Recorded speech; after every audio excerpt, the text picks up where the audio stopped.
Hello everyone, my name is Jen and welcome to the Book Refuge and welcome to another recommendations video. So this is one that I've kind of been waiting to make because I wasn't sure which books I wanted to include in it, because I actually read a lot of books with this kind of hero just because in general the touch her and you die situation fits into a lot of dark romances that I read. So I feel like some other people's videos you've watched with this, if you've watched other people's, you'll see that trend that it's not always in a dark romance, but pretty often it is, because there is the like hypothetical touch her and you die, and then there is the literal touch her and you die, and that can be quite fun, like very.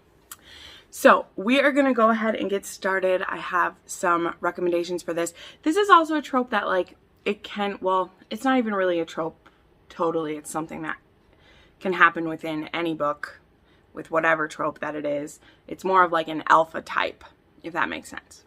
So I'll kind of explain the scenario of each one, but your mileage may vary with this. Some people like it more intense, and I like it pretty intense, so I'm here for all of it.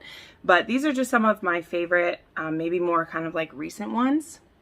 So we're going to go through those. So the first one I want to recommend is actually a new release, and it's The Bully by Sophie Lark. Okay, this is book 3 in the Kingmaker series, and before another one of you asks, because I already get this question all the time, yes, you do need to read the other 2 in the series, if not the whole Brutal Birthright series, before you read this. You just will not get the same impact out of it. You might as well not, like, you know, I'm not trying to hold back you from reading a Sophie Lark, but I don't think you should start with this one. I think you need to read The Heir and The Rebel before you dive into The Bully, because otherwise The Bully won't have the same impact on you. But that being said, it's a little harder to explain this scenario then, because a lot that happens in here is like a spoiler for the previous 2. But the love interest of our hero, so Dean is the hero in this one, and our love interest, she has gotten herself in a bit of trouble, and Dean knows a secret that she has, and he's decided that he's going to hold it over her head. So this is called The Bully. This is a bully romance. It takes place in kind of a mafia college that is teaching young mafia heirs and kids how to be a part of the family business, which is a really cool premise. It's mafia Hogwarts. It's great. But very quickly, our hero realizes that he's in deeper than he thought, and he becomes, rightfully so, obsessed with his heroine. And there is a scene in this book where he does something to get retaliation for something that was done to his woman, and it had me cheering out loud. It was fantastic. So definitely Dean Yenin is a touch her and you die guy for sure. And I particularly like when a bully turns into a touch her and you die. It makes me very happy. Next is another one that takes place at a school. A Catholic boarding school, and that's going to be Lessons in Sin by Pam Godwin. And this book actually comes out on the 29th of June, so it's either already out when you're seeing this or is about to come out. This is a standalone, but it is a part of the Midnight Dynasty, which are interlocking books written by different authors. As far as I know, there's not really a reading order for that series, except kind of like publication date. But you definitely, it's not the same as The Bully where you like have to read those first. It's just they all are about different people in the same world. But anyway, this one is a taboo romance between a Catholic school student who's 18 years old and the headmaster / teacher there, Magnus, who is a priest. And Tinsley, our heroine, is being forced to go to this Catholic school by her mother, who is a Constantine, who's a very powerful woman, and she wants her daughter to stay pure and be ready for an arranged marriage that they are going to push her into when she graduates. So basically she's forced there because she was caught giving giving a guy a blowjob. And the first line of this book is literally like, I believe it is, one measly blowjob and it all went down the drain. And only Pam Godwin could write a line like that. This book has an obsessive hero, and I have to tell you, watching that obsession build in his head and watching his feelings for Tinsley manifest despite his best efforts and despite everything he's trying to do to break this girl into the program. He's like, you are here, you're going to do what I say, you're going to do what your mother wants, and you are going to be a productive member of this school. And she's like, I'm going to do whatever it takes to get kicked out of your school. And she's heard from some of the other girls that a one-way ticket to expulsion, which is what she wants, would be to come on to Magnus, because other girls have been expelled before for making a pass at him, because if you can't tell from this picture, he is a pretty hunky dude. And but the thing is that Magnus, he knows that she's trying to get expelled. So some of the flagrant flirting and attentions that Tinsley puts on him that would normally get a girl expelled aren't going to work for her, because he knows that she wants to get expelled, and that's not going to happen. So we're in this battle of wills.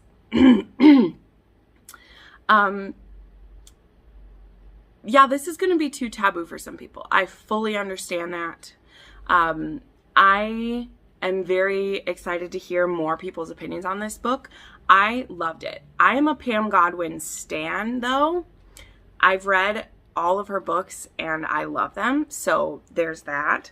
However, I feel that the way that this hero loves her and the way that he respects her and treats her as an own person and doesn't just see her as, you know, this fragile little socialite,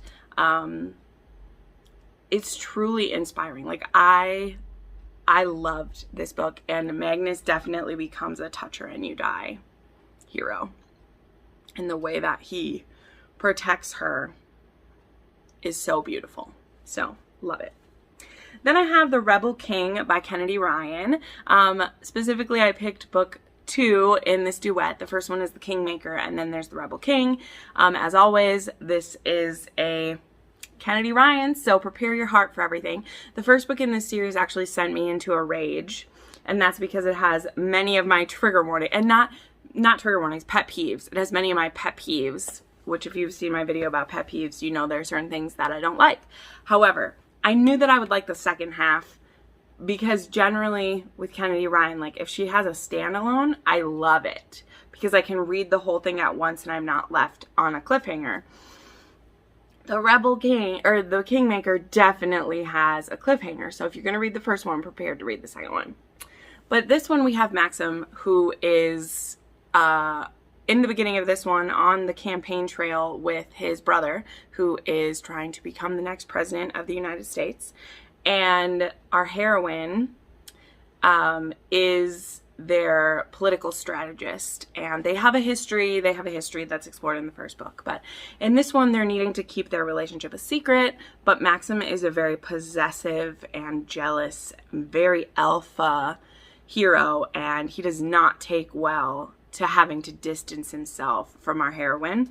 And there's a situation where he is just ready to literally let everything go up in flames because someone touched his woman, and I love it. I love it. So this one was a 5-star read, even though the first one made me really mad. It isn't because the quality is bad. It's because I have some pet peeves that Kennedy Ryan just likes to dance all over. Then I want to bring up a sweet one, but he definitely fits in the category for me. And that is Galen, aka the Black Daniel from Indigo. I recently read this with my dear friend Crystal. We have a book club together called the Rake Appreciation Society, and we read Indigo, which is one of her favorite historical romances, and it was my first Beverly Jenkins. And we're introduced to the Black Daniel when he is injured during a Underground Railroad run. So this takes place in the North in I believe it's pre-Civil War America. Yeah, in 1858, so not far from there. But we have Hester who runs a station stop, and she is a conductor for the Underground Railroad, and the Black Daniel helps to free slaves and bring them north. And they have been betrayed in the beginning, and he's injured, and so he needs to stay with Hester, and she's taking care of him. And this starts as a little bit of an antagonistic story, but it does not stay there for very long. These two have a beautiful relationship, and it's pretty quickly-ish, we find out that Galen is actually a very wealthy man, and he has fallen head over heels for Hester. Head over heels over head again for this woman. And she doesn't feel that they would be able to bridge the class divide. She feels that the color of her skin and her being an ex-slave and her indigo hands, which are stained from making dyes from the indigo plants when she was a slave as a child, would make her an embarrassment for him. And Galen will not have it. When anyone wants to say anything disparaging about Hester, he is the first one to shut that down. He romances the fucking pants off this girl, if she was wearing pants in the 1850s.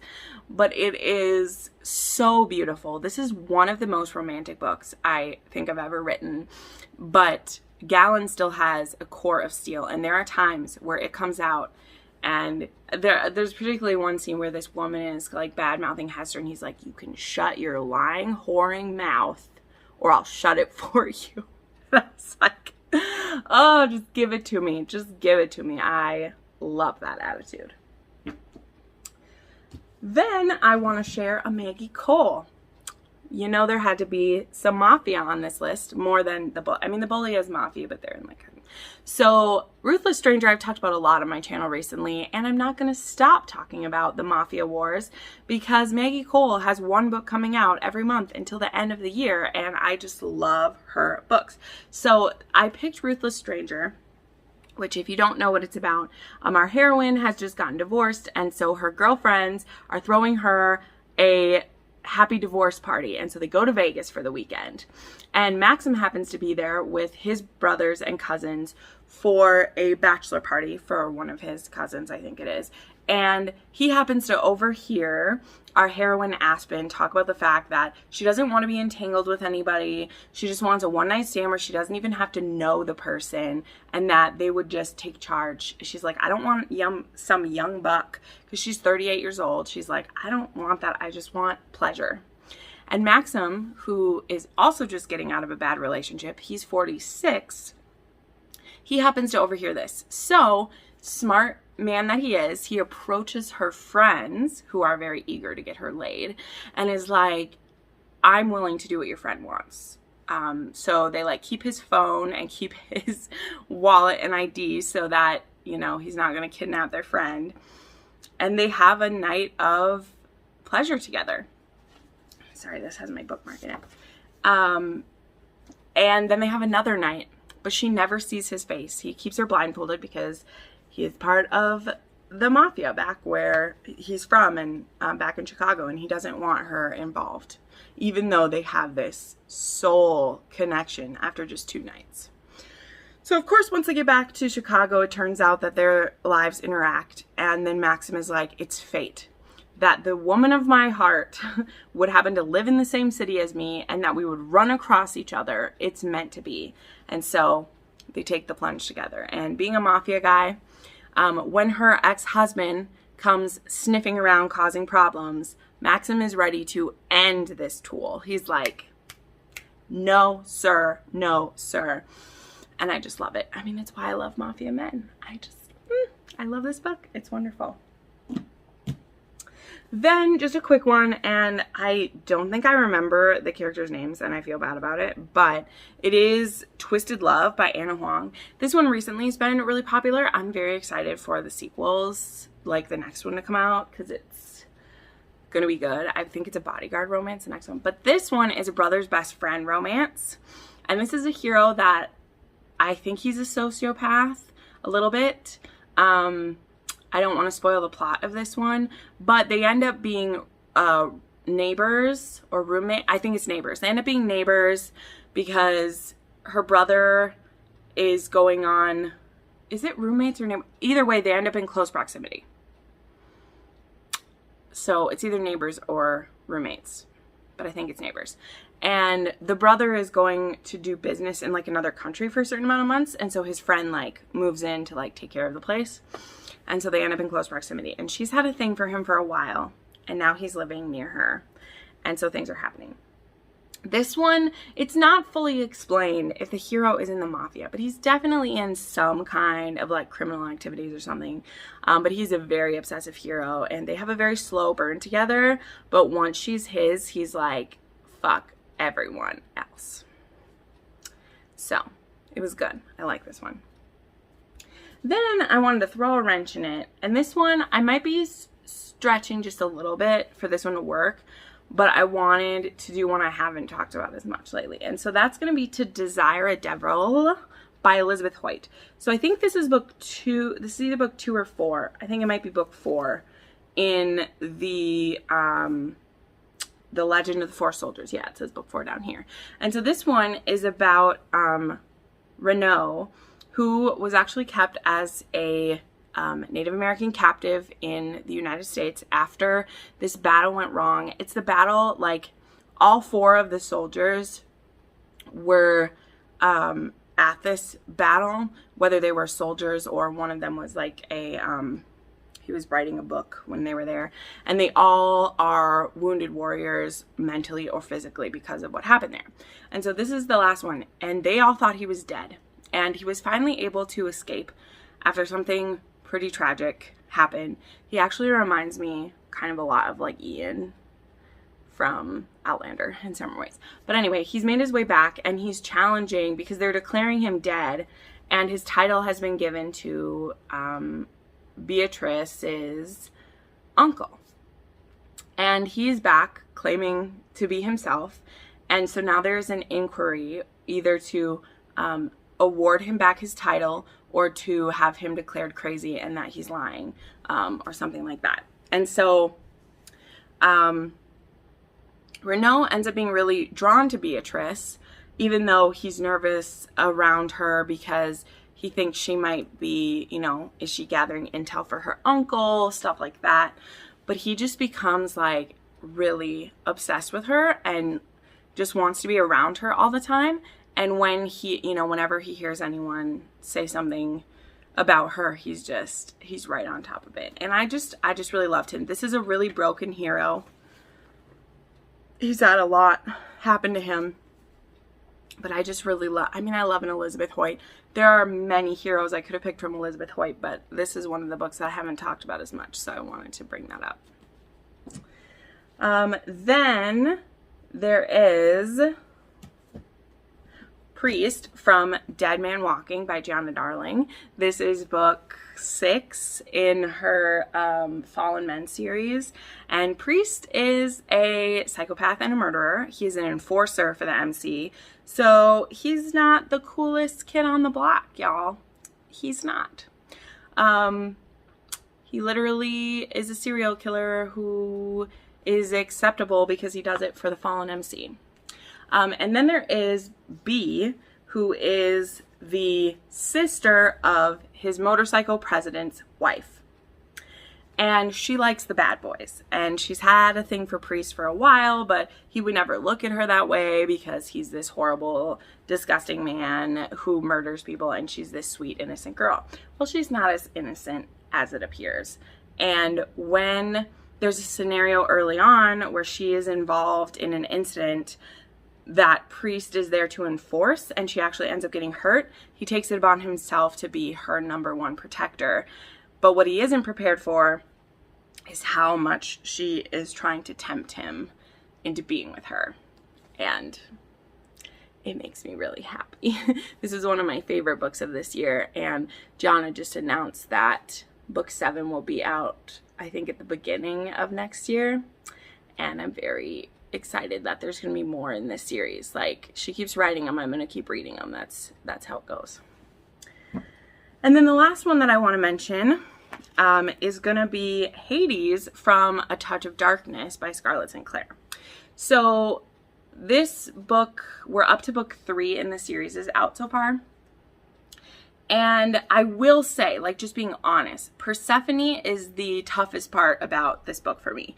It's one of those where, like, Hades has a reputation, as usually in the Hades and Persephone retellings. And even though he proves consistently his feelings for Persephone, she's a little slow on the uptake sometimes, okay? She's a little bit slow with some of it. And that can be frustrating as a reader when you see how great Hades is and Persephone doesn't.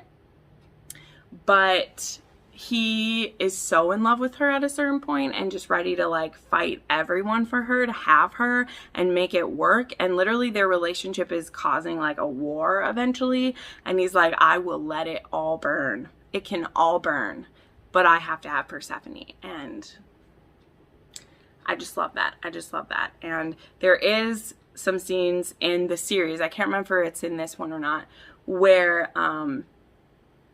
there is someone else maybe vying for her affection, and Hades is just like, that's not gonna happen. We're shutting that down right now. But okay, those are my recommendations for Touch Her and You Die, which is kind of also, I realized as I was talking about these, burn the world for the one person, but I mean, they're kind of the same thing, right? Like, one is, if you touch her, you die, and the other is, the whole world's gonna die. Somewhere a variation of that. But anyway, thank you so much for watching this video. I put up new videos 3 to 4 times a week, and you can watch some more of them right now. Bye.